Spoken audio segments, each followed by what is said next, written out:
ভারতের প্রক্সি সেবাদাসী হাসিনাকে খেলে দিয়েছে। ঠিক একইভাবে ভারতের সকল প্রক্সিকে খেলে দেওয়া হবে, সেভেন সিস্টার খেলে দেওয়া হবে, ভারতীয় পোর্শনকে খেলে দেওয়া হবে, দিল্লির মিডিয়াকে খেলে দেওয়া হবে। সংগ্রামী সহযোদ্ধা বন্ধুগণ, বক্তৃতা আর কি দেব?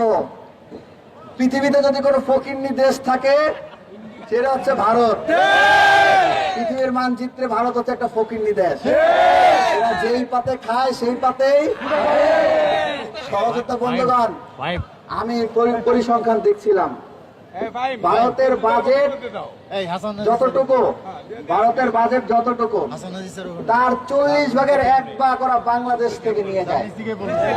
প্রায় 1,20,000 কোটি টাকা ওরা প্রতি বছর বাংলাদেশ থেকে নিয়ে যায়। তার মানে কি আমরা যদি এটা বন্ধ করে দেই তাহলে ভারত না খেয়ে মারা যাবে। যেই ভারত আমাদের দয়ায় বাঁচে, আমাদের দয়ায় খায়, সেই ভারতের বাংলাদেশের দিকে চোখ লাগানোর কোন সুযোগ নাই, কোন সাহস নাই। 2 সহস্রাধিক শহীদের রক্তের উপর দাঁড়িয়ে যে ইন্টারিমকে আমরা দায়িত্ব দিয়েছিলাম, সেই ইন্টারিমের দায়িত্ব ছিল ওই দিল্লি থেকে খুনি হাসিনাকে ফেরত নিয়ে আসা। কিন্তু এই নতজন পররাষ্ট্রমন্ত্রী তৌহিদ এখন পর্যন্ত ইন্ডিয়া থেকে হাসিনা এবং কসাইদেরকে ফেরত আনার কোন পদক্ষেপ নেয় নাই।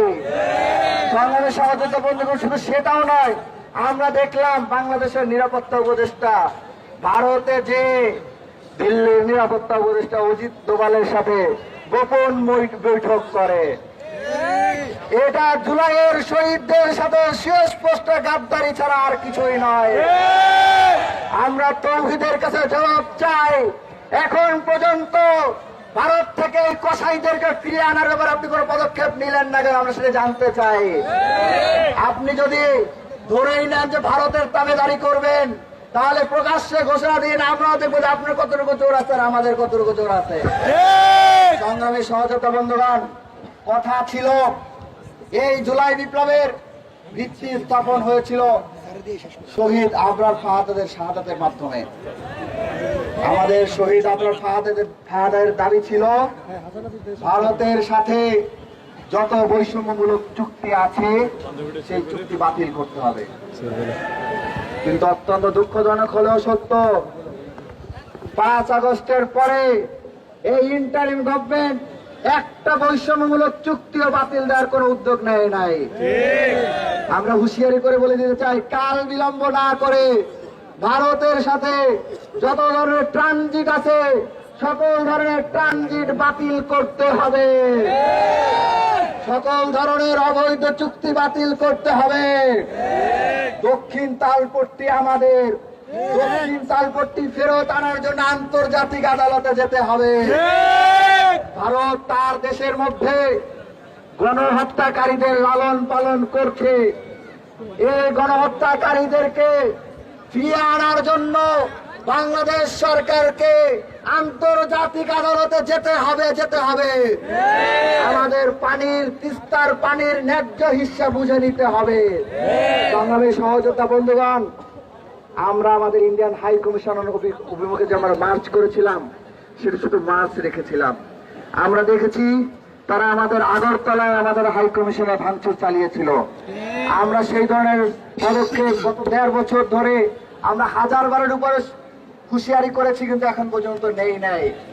যদি ভারত যদি তার দেশে কসাইদের ক্যান্টনমেন্ট বানিয়ে, জঙ্গিদের ক্যান্টনমেন্ট বানিয়ে বাংলাদেশকে অস্থিতিশীল করার জন্য, চোরাগুপ্তা হামলা চালানোর জন্য একের পর এক এই পদক্ষেপগুলো নিতেই থাকে, পরের বার আমরা আসবো, সবার হাতে থাকবে খুন্তা কোরাল, একটা ইট আস্ত রাখা হবে এখানে।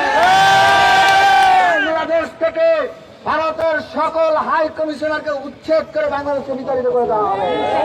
একই সাথে সর্বশেষ একটা কথা বলে শেষ করব। তৌহিদ সাহেব, আপনার প্রতি আমাদের অগাধ আস্থা ছিল। আমরা আশা করেছিলাম আপনি পররাষ্ট্র নীতিতে বাংলাদেশকে শক্তিশালী অবস্থানে নিয়ে যাবেন। অন্ততপক্ষে আর যাই হোক, অন্ততপক্ষে চোখে চোখ রেখে কথা বলবেন। কিন্তু এখন পর্যন্ত হাসিনাকে ফেরত আনার ব্যাপারে আপনার কোন চোখ রাঙানি আমাদের চোখে পড়ে নাই। সীমান্ত হত্যা হয়, আপনার কোন চোখ রাঙানি আমরা দেখি নাই। যদি এইভাবে চালাইতে থাকেন তাহলে আপনার পদত্যাগের দাবিতে পররাষ্ট্র মন্ত্রণালয় ঘেরাও করতে আমরা বাধ্য হব।